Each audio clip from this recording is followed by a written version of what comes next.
Assalamualaikum warahmatullahi wabarakatuh. Selamat pagi menjelang siang, Sobat Prakim semua di seluruh antero Jawa Tengah. Bahkan nanti di nasional ini ya. Pada pagi siang hari ini kita akan berbincang-bincang ya dengan narasumber Bapak Kepala Dinas Disprakim Provinsi Jawa Tengah, Bapak Insinyur Arif Sujatmiko MA. Beliau ada di sebelah kanan saya dan saya sendiri staf beliau di bidang perumahan, di mana di bidang ini yang mengupayakan kegiatan-kegiatan berkaitan dengan judul kita pada pagi siang hari ini, yaitu strategi Jawa Tengah dalam menyediakan bergotong royong menyediakan rumah bagi masyarakat. Ya, di kita memang sudah kita mulai sejak tahun 2019 nih Pak. 2019 untuk mencoba berkontribusi setidaknya pada waktu itu dengan program 1 jutanya pusat, dan kita sudah cukup berhasil dan nanti akan disampaikan beberapa hal dengan Bapak Kadinas, dan itu merupakan modal ternyata di dalam pemerintahan baru ini ternyata lebih besar lagi lah ini. Nah itu yang nanti akan kita coba ulas ya dalam diskusi bebas ini, mungkin diskusi bebas ya karena nggak ada materinya ya Pak Kadis. Nah untuk itu silahkan monggo Pak Kadis, ini berkaitan dengan strategi kita dulu nih, strategi di Provinsi Jawa Tengah ya, apa yang mungkin perlu masih kita ada rasa-rasa kepingin apa gitu yang mungkin akan muncul ke depan. Monggo Pak Kadis. Pak Nanto dan Sobat Prakim, teman-teman yang punya kepedulian besar terhadap perumahan dan kawasan pemukiman, Pak Nanto, kita itu sebetulnya punya tugas yang sangat besar. Yang tahun kemarin kita kenal dengan 1 juta rumah, tahun ini yang 1 juta rumah aja kita bingung nih sebetulnya nih. Nah kita tahun ini 3 juta rumah. Tapi walau bagaimanapun kita di pemerintah Provinsi Jawa Tengah akan mengupayakan semaksimal mungkin apa yang bisa kita lakukan, dan tentu saja kalau Pak Menteri selalu mengatakan sesuai dengan regulasi, kita memang strategi kita yang pertama memang harus melihat regulasi apa yang bisa kita lakukan. Ya, sementara ini memang regulasi-regulasi yang sudah masuk, sudah ada dan kita coba laksanakan, memang ada tantangan. Ini luar biasa tantangannya. Karena apa? Kalau kita bicara Undang-Undang Dasar 1945 pasal 28, ini kadang-kadang ini yang menjadi aturan sakti lah ya, bahwa setiap warga negara berhak untuk mendapatkan tempat tinggal dan lingkungan yang layak. Sementara ini di Indonesia, tapi kalau kita bicara Indonesia terlalu besar, Sobat, saya ingin cerita di Jawa Tengah saja bahwa rumah itu sebetulnya yang pertama kualitasnya, yang kedua jumlahnya. Nah dari dua sektor ini juga menjadi tantangan yang luar biasa. Rumah tidak layak huni saat ini masih lebih dari 1 juta di Jawa Tengah. Kemudian jumlah backlog itu juga cukup tinggi di Jawa Tengah, lebih dari 300. Nah dari sisi regulasi, ini memang tidak bisa kita serta-merta, sehingga kalau kita bicara Jarkim, jaringan Kepala Dinas Perumahan dan Kawasan Pemukiman secara nasional, masuknya kita dari mana gitu ya. Di dalam kebimbangan itu kita masuk regulasi, misalnya saja SPM. SPM kenapa kok bencana ya? Ini kan jadi tanda tanya, kita punya target, tapi kok bencana? Dinasnya gitu ya. perumahan, Perumahan, targetnya malah bencana. Targetnya bencana. Bukan BPBD. Nah, padahal itu ada BPBD gitu ya. Terus yang kedua apa? Relokasi program pemerintah. Kami di dinas, walaupun namanya Dinas Perkim, kami juga menangani program-program pembangunan. Dukungannya apa? Penlok. Ya, jadi 5 tahun terakhir Pak Nanto, di Jawa Tengah itu lebih dari 25.000 bidang tanah yang kita siapkan untuk proyek strategis nasional, itu dalam bentuk jalan tol, bendungan, listrik, dan lain sebagainya. Tidak ada satupun yang masyarakat itu paham apa itu relokasi. Iya. Karena mereka lebih senang dengan Ganti. ganti untung. Ganti untung, Nah, ya. inilah Betul, sobat, benar, ini ya. menjadi tantangan. Nah, ini yang kemudian strategi Jawa Tengah adalah mencari celah. Regulasi harus tetap kita ikuti. Tetapi kita harus satu taat azas. Apa yang kita bisa lakukan? Nah, akhirnya kita memang di Jawa Tengah khusus menangani rumah, basis kita adalah menangani kemiskinan.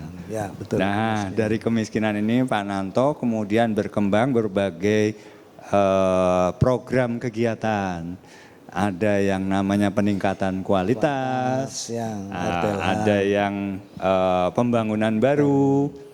Bahkan sebetulnya akhirnya juga kita bisa melipir pada posisi kebencanaan. Tetapi dalam tanda petik. Nah, ini sobat. Ikut ngerjakan. Ya. Ini Pak Nanto dan saya ini termasuk orang yang mencoba melipir, tapi yang penting adalah untuk masyarakat yang membutuhkan. Jadi kalau ada bencana kita cek, kita kerjasama dengan BPBD yang masuk dalam kategori miskin, kita coba bantu. Terkena bencana, kategorinya miskin, bisa kita tertangani. Bantu. Ya. Dan yang tidak miskin bagaimana? Ya kita kerjasama dengan CSR. Kita cari jalan-jalan lain. Cari jalan-jalan lain. Yang penting tidak. Selalu pokoknya. Kayak gitu. Kemudian di luar itu juga menjadi upaya kita bersama. Karena ini yang sedang Pak Nanto lakukan. Iya, Pak Nanto bisa cerita kepada Sobat Perkim. Kita itu pemerintah tidak setiap saat tersedia anggaran yang cukup. Ya.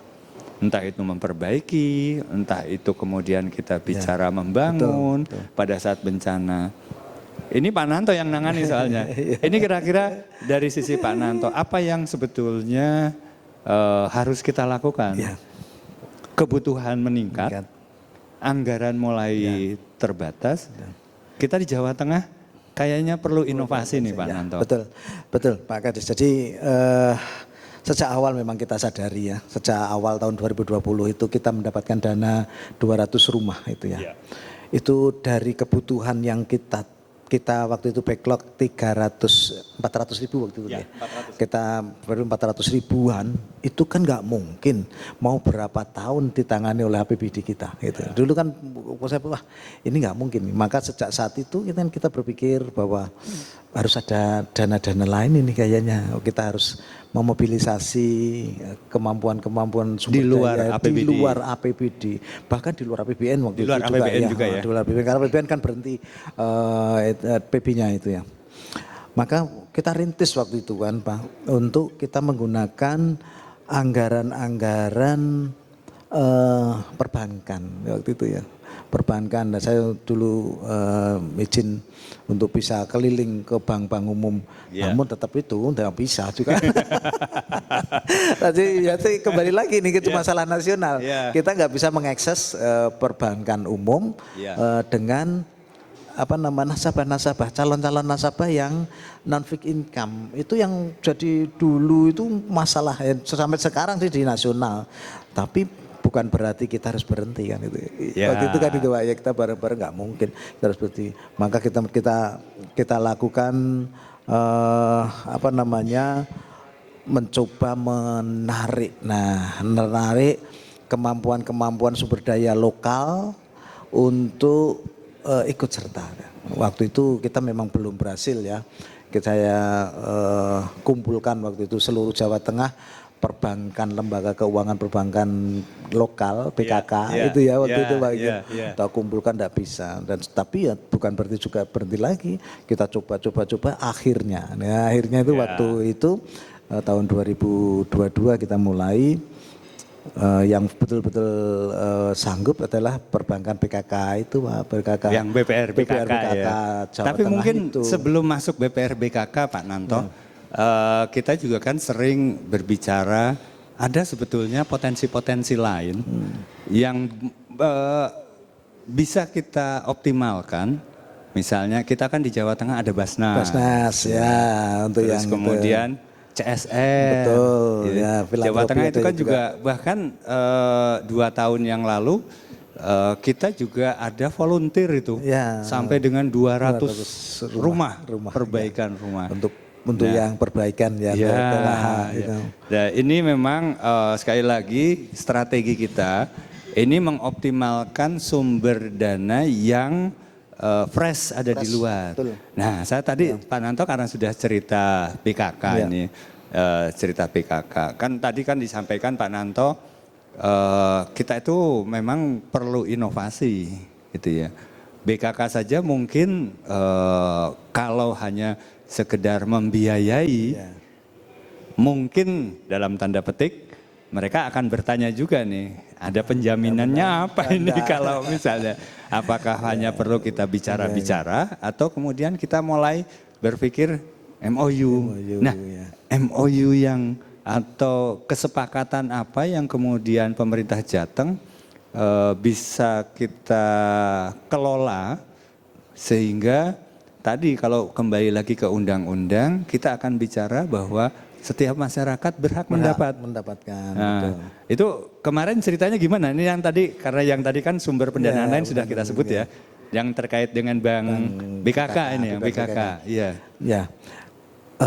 Kayaknya mungkin kita perlu ini dulu Pak, memang di dalam proses penyediaan rumah tadi kita selalu ada 2 jalur nih yang tadi sudah kita sebutkan, yang satu adalah RTLH, peningkatan kualitas rumah tidak layak huni, artinya dari rumah yang tidak layak huni kita layak hunikan dengan bantuan-bantuan RTLH, berbagai sumber dana juga, kolaborasi juga di dalamnya. Kemudian satu lagi adalah pembangunan baru yang betul-betul menyediakan ya dari backlog, ada yang dari relokasi mungkin, ada yang bencana itu. Nah, konsep-konsep yang keseluruhan ini memang itu kita hitung kan itu kalau di Jawa Tengah.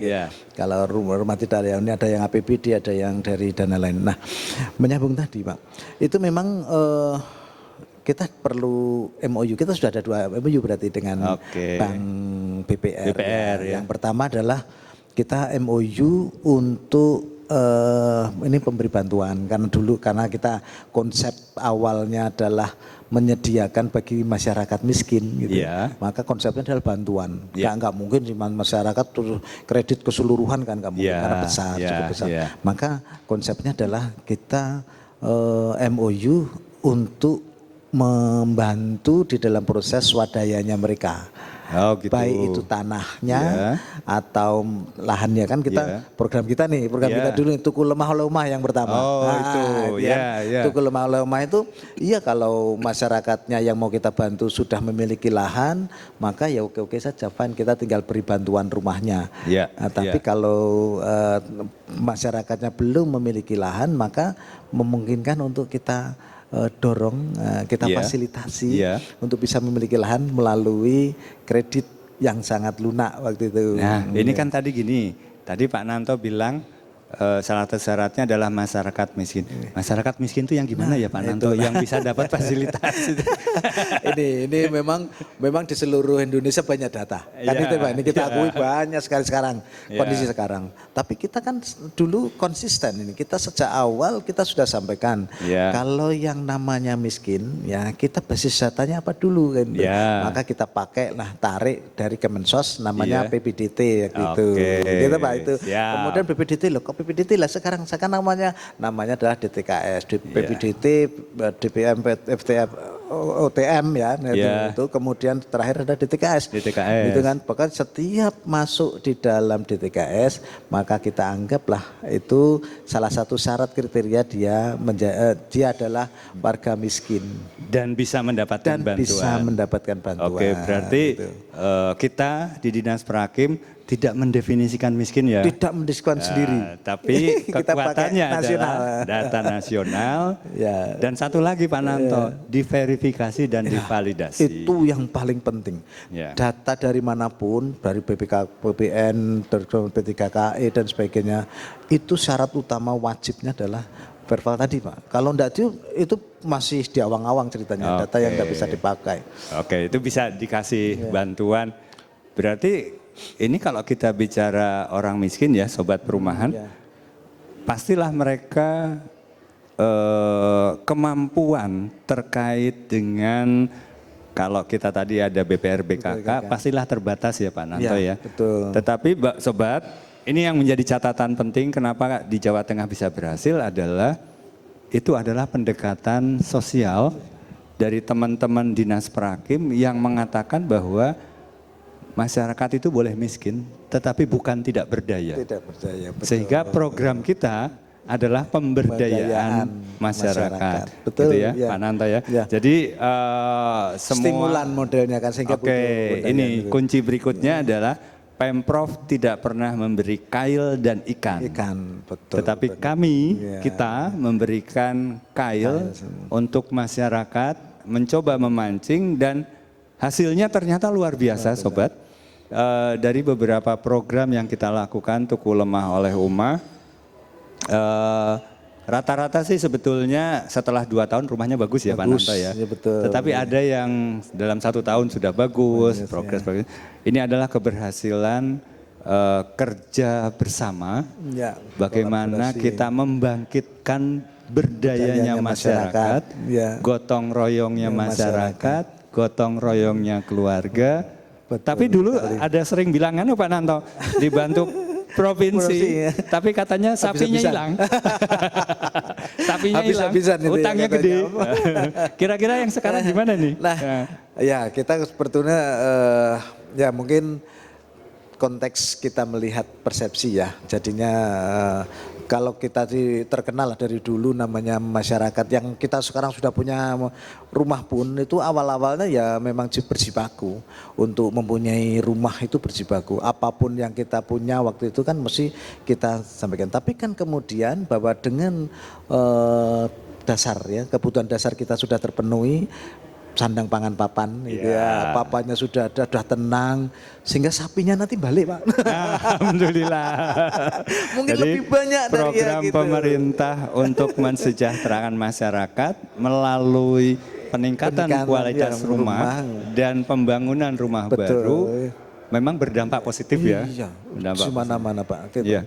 Seperti kita sendiri mengalami kan rumahnya dulu ya awal-awalnya seperti apa. Tapi begitu kita sudah tenang di dalam rumah, kita bisa beraktivitas, kita semakin meningkat seiring dengan waktu gitu ya. Oke, jadi Sobat kita memang berusaha semaksimal mungkin ya. Apapun yang kita lakukan, kadang-kadang kita berpikirnya teman-teman Prakim, kita tuh sebetulnya dinas teknis yang tidak teknis ini. Karena lebih cenderung adalah bagaimana membuat suatu kegiatan itu dimiliki bersama. Masyarakat tidak menjadi objek, mereka subjek, ikut merencanakan, ikut mendesain, ikut menghitung kebutuhan perbaikan, masing-masing. Kemudian kemana mereka harus beli, silahkan kepada masyarakat semua. Bahkan kita Sobat kita tidak pernah lihat uang ini, transfernya langsung sampai kepada yang Pokmas ya, kepada Pokmas. Oke Pak Nanto, tadi Tuku Lemah oleh Oma. Tahun ini kita punya program baru Pak Nanto, karena Tuku Lemah oleh Uma tadi sifatnya bantuan. Ya, sifatnya bantuan. Sementara saat ini memang sudah ada, pemerintah itu memang banyak sekali memberikan intervensi Pak Nanto. Untuk warga yang mampu boleh bikin sendiri, boleh beli sendiri. Yang kurang mampu artinya MBR, pemerintah beri fasilitasi. FLPP, kemudian PB2BT, selisih suku bunga kita beri. Tapi kayaknya masih ada yang Pak Nanto. Ini Jawa Tengah nih lagi cari-cari, lagi cari-cari jalur. Itu ketemu Pak. Jadi pada waktu kita melaksanakan program Tuku Lemah oleh Emah itu, kan memang karena itu program bantuan, ada beberapa masyarakat yang bukannya ada itu spiritnya banyak malah gitu. Dari yang miskin lah, yang dari kemiskinan itu banyak ternyata, apalagi yang di luar miskin yang belum bisa mengakses ke perbankan umum, belum mengakses ke subsidi gitu. Itu ternyata banget Pak. Dan kita nggak bisa memfasilitasi karena memang dia tidak masuk di kriteria yang diberi bantuan. Iya. Oleh karena itu kayaknya ini perlu difasilitasi waktu itu kan gitu ya. Kita ini ada nih ya, harus kita fasilitasikan. Karena kalau ke bank umum jelas-jelas ditolak. Iya. Karena non fixed income tadi. Iya, iya. Nah, bukan cuma non fixed income Pak Nanto, karena ternyata memang kalau dihitung-hitung desil posisinya termasuk yang di bawah. Yang di bawah. Yang di bawah dan kemampuan betul. mereka untuk bisa mengakses perbankan memang terbatas sekali. Iya, betul sekali Pak. Iya. Maka waktu itu kita coba rintis ini menjadi program yang kedua ya, program yang kedua yang betul-betul ini program kepemilikan rumah sebetulnya daerah. Ya. Ini kemarin yang saya tanda tangan ini. Nah, ini yang kemarin kita coba dorong, coba bisa kita lakukan pendatanganan pas eventnya gitu Pak. Jadi ya, Pak sobat, ini sekaligus juga kita sampaikan kepada Kementerian PKP. Kita di Jawa Tengah selain punya program Tuku Lemah oleh Umah yang sifatnya bantuan bagi masyarakat kurang mampu terdaftar BDT, sedangkan masyarakat kita agak perluas sedikit Pak Nanto dengan kemarin kita tanda tangan MOU dengan BPR BKK dan Jamkrida sebagai penjaminnya. Sebagai penjamin. Ini luar biasa loh, baru MOU ya KPR tapi ada penjaminannya. Iya, ada penjaminan. Jadi pasti aman. Pasti satu. aman. Kedua, ini sebagai bentuk bisnis tetapi sosial kepada masyarakat tidak mampu. Betul tetapi sekali. Bukan yang BDT karena ini kan yang meluas. Yang lebih luas lah ya. Jadi kita declare tahun ini pada event Hari Bakti PU ke-79. Ya, pas jadi momennya ini. Ya, ini momennya pas sekali. Sedikit aja Pak Nanto, secara teknis ini nanti ini bisa mulai tahun ini atau kita mendeklar tetapi kemudian persiapan-persiapannya dimatangkan sehingga mulai prosesnya tahun depan? Enggak Pak, ini kita sudah, jadi programnya itu kalau mangga itu udah mateng gitu. Tinggal langsung jalan. Ini kita sudah bersamaan dengan kita coba mensosialisasi bersamaan dan marketing karena memang program ini sudah ready. Jadi di dalam pengolahannya di keuangannya BPR itu sudah ready. Oke. Ya. Kalau normal biasa memang bunga floating ya Pak, itu sekitar 13, 14 mungkin ya sekitar itu. Dan ini memang kemarin waktu kita diskusikan dengan program ini, dengan MOU, ini kita bisa 9 flat. Itu 9% flat, luar biasa ini. Ini luar biasa ini. Jawa Tengah kita sudah mulai.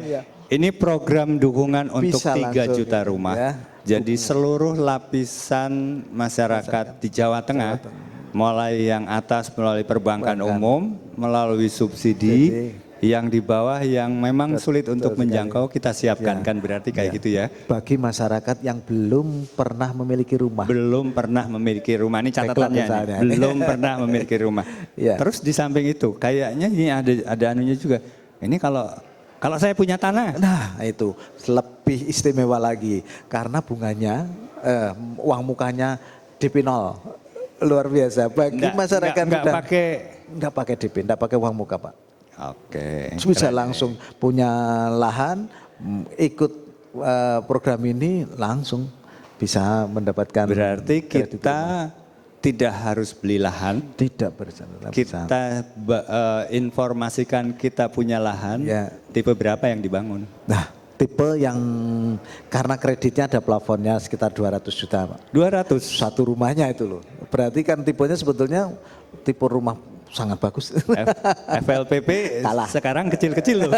Ini sekarang kita bisa sampai 200. Itu 200 Pak. Itu bisa 30, tipenya 36 ya, tipe dengan kualitas yang luar biasa lah kalau mau sampai mengukur kemampuan bayarnya tadi ya. Tapi itu rumah yang luar biasa. Bagi masyarakat yang mungkin tidak bisa memaafkan seluruh 200 itu mungkin kurang kita sediakan 2 tipe. Jadi 36 dan 27. Oh, 27. Itu. Jadi pokoknya masyarakat bisa ngakses gitu. Gitu Pak. Pak Nanto, kalau yang Tuku Lemah oleh Umah yang sifatnya bantuan kan kita menggunakan Ruspin ya. Kita menggunakan Ruspin karena kita di pemerintah Provinsi Jawa Tengah ingin gitu ya. kita bisa memberikan bantuan kepada masyarakat itu dengan kondisi rumah yang baik. Bagus. Gitu ya. Iya, Sehingga handal. kenapa kita memilih Ruspin? Karena kan kita juga kan di Jawa Tengah sudah punya aplikator yang tersertifikasi Kementerian PUPR. Ya, sehingga kita memang berikan bantuan dalam bentuk Ruspin. betul. Strukturnya bagus. Strukturnya. Kemudian Ruangnya ini juga terjamin luas, karena kita asumsikan satu keluarga 2 orang, itu kan berarti tipe 36. Walaupun rumahnya stimulan kan kayak gitu ya. Kemudian yang berikutnya air bersih dan sanitasi memang kita upayakan terutama untuk yang komunitas ya. Nah kalau yang ini yang tuku lemah saomai. Iya. Ini untuk struktur yang kita memang kita lepas. Jadi kalau mau pakai Ruspin ayo itu. Kalau memang enggak karena bentuknya sang custom gitu Pak. Iya. Itu oke juga. Tapi kembali lagi tetap berdasarkan standarisasi konstruksi gitu. Berarti perizinan, konstruksi segala macam tetap dalam pengawasan kita ya.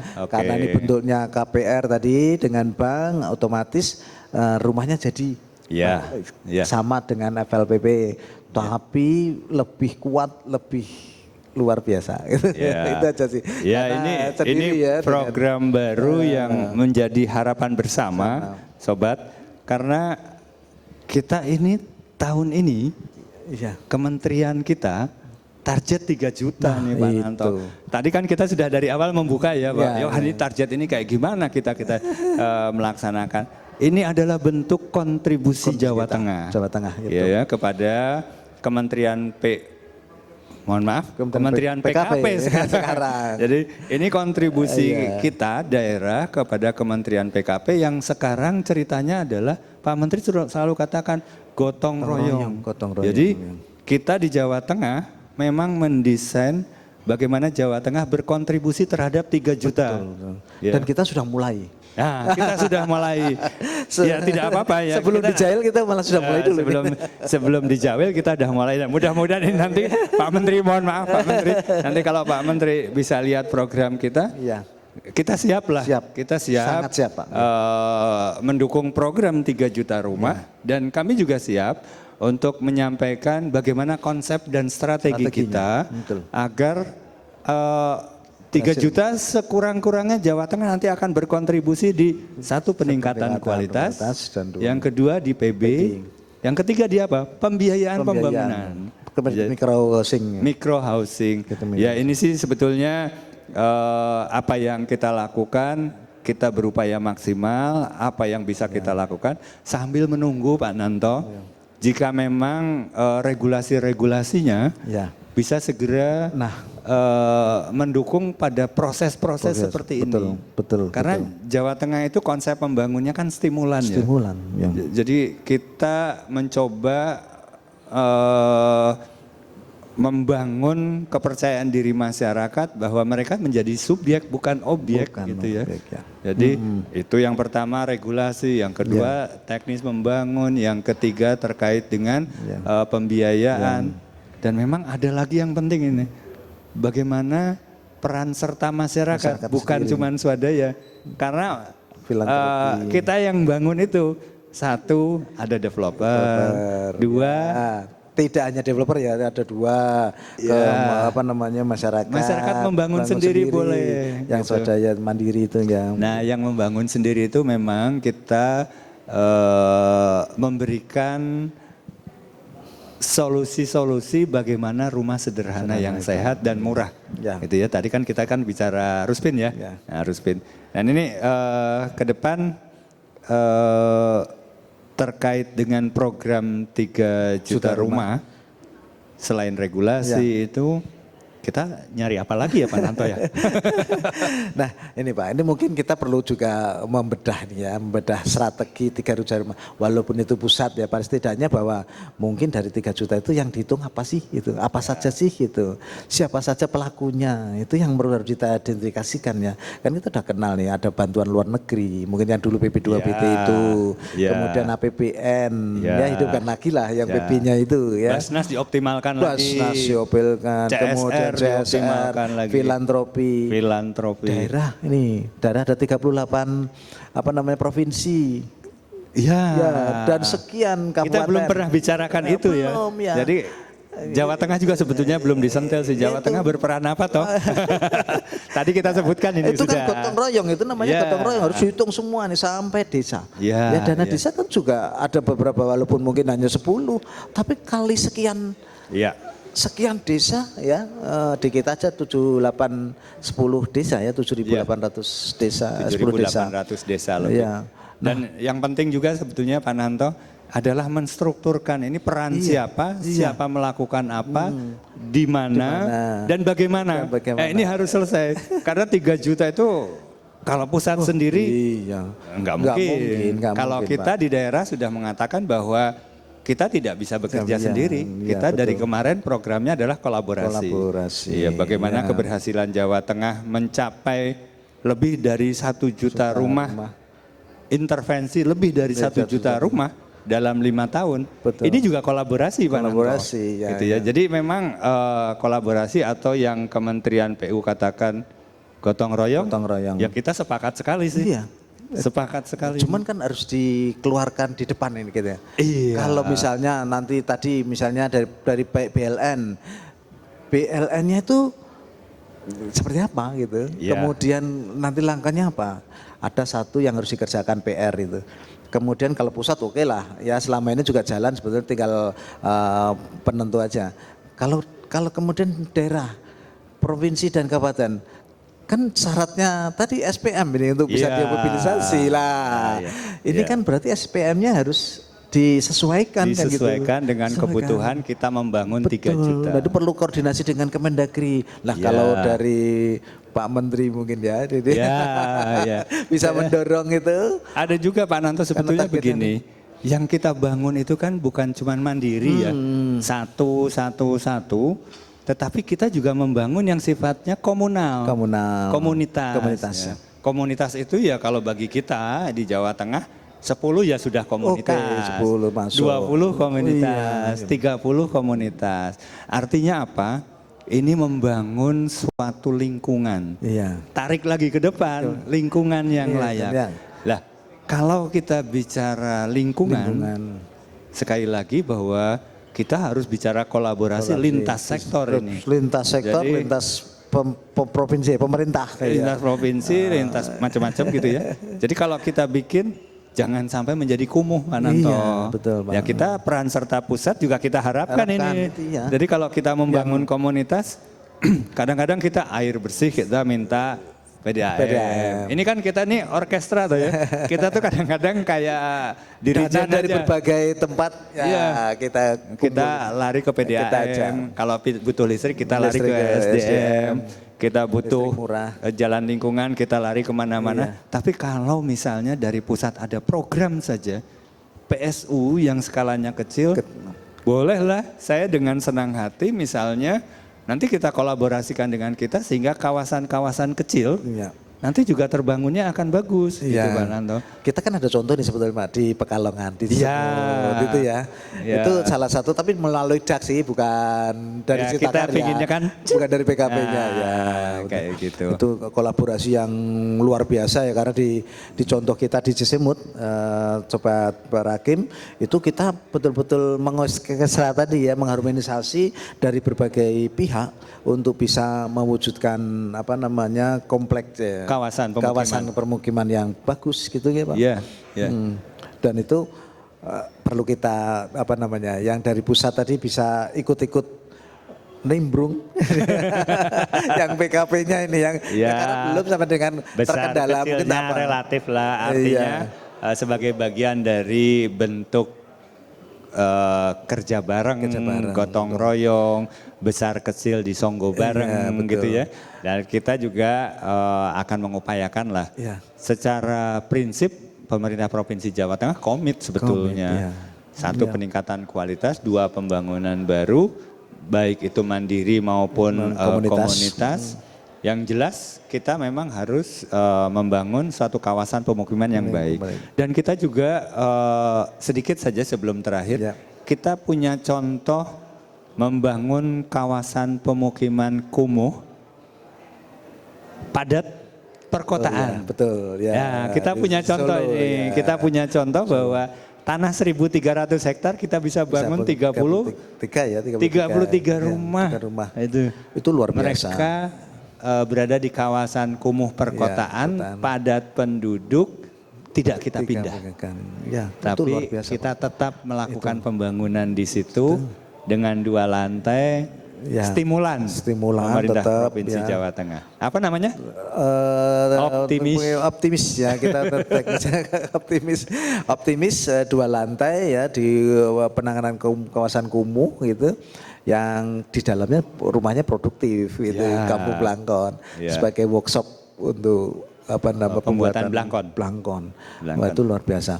Dan kemudian memang di dalam teknologinya pun kita kan sedang mengembangkan ini Pak. Ya. Yang kalau 2 lantai ya, itu masih bentuknya adalah kepemilikan 1 orang, dan kita kan coba ini ke depan 3 lantai. 3 lantai. Ya.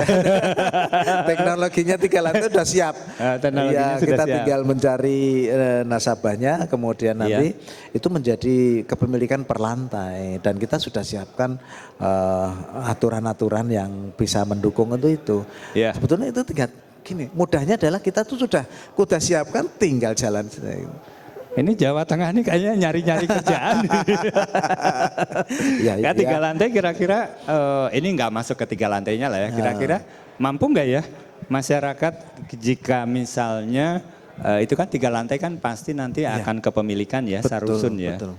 Kira-kira. Nah, konsepnya mungkin dibandingkan itu Pak. Jadi kalau di Rusunawa 25 miliar dengan sekitar 50, itu 1 unitnya sekitar 300 juta.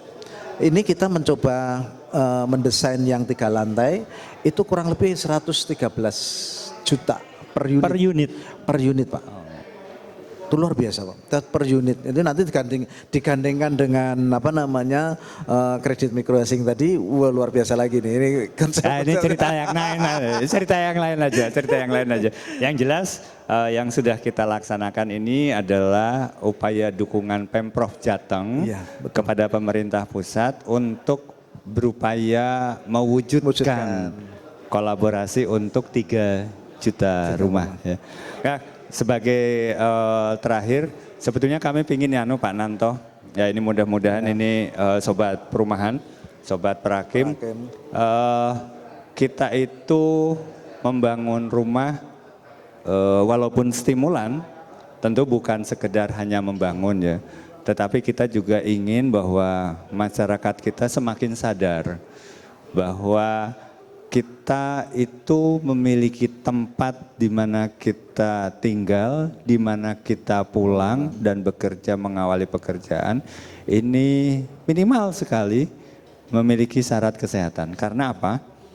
Rumah yang sehat tentu saja akan melahirkan keluarga yang sehat. Betul. Itu yang pertama. Yang kedua, kalau kita bicara kolaborasi, kita juga berharap apa yang sudah kita lakukan selama ini bisa berkembang lebih luas lagi, gitu ya.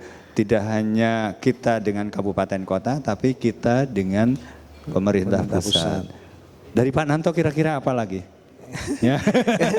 Harus todong-todongan. Ya, kalau dari kita sih, kalau dengan ini sebetulnya Pak, yang masih prihatin, yang titik krusial ya, itu adalah tadi yang kita kembali ke SPM-nya dulu. Begitu SPM-nya itu sudah menyelesaikan ke backlog, luar biasa itu, nanti gotong royongnya pemerintah pusat akan disupport di seluruh kabupaten, seluruh provinsi ya. Kalau kita ini sudah jalan, kita bukan nomor-nomor aja nih. Kayaknya ini gini Pak Nanto, daripada kita ini jadi komentar SPM ya.